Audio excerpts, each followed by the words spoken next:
Our city of Riverton is quite unique. We have been for quite some time kind of known as a bedroom community, but we have grown considerably. I think over the last 20, 30 years we've gone from around a 10,000 population to approaching 50,000 now. And so that in and of itself kind of comes with its own host and set of challenges. And you've got a community that is quite rural in one part of our area, very low density, and then as you approach the western side of our city, higher densities, some new development, a lot of new development.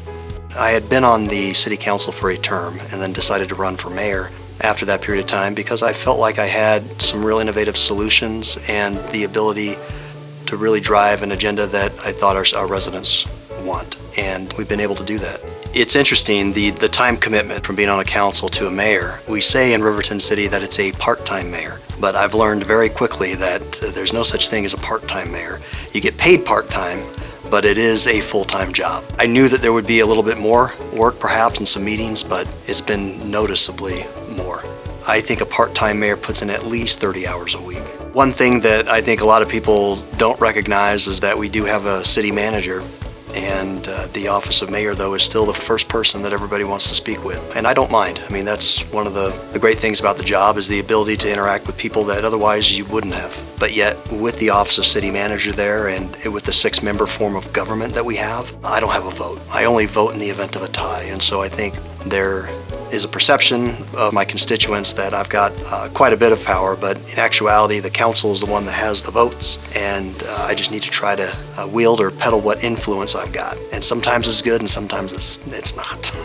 I came in after a mayor had been there for quite some time, and so to earn the respect of the staff and then also the other elected officials is probably one of the best accomplishments, and we've been able to do that by just being very professional, doing what I said I would do. And for the first time, Riverton City was able to adopt a vision and a mission statement and then really delineate 8 key strategic priorities and things that we want to accomplish.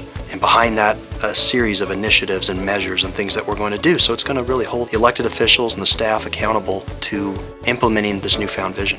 The best part of the job is to be able to see you're making a difference, that you are actually able to effectuate the change that you talked about and that you campaigned on. And so doing that with the strategic plan that we have, with the initiatives we're driving on, we've made it a concerted effort on all of our elected officials. We want to have our residents more engaged.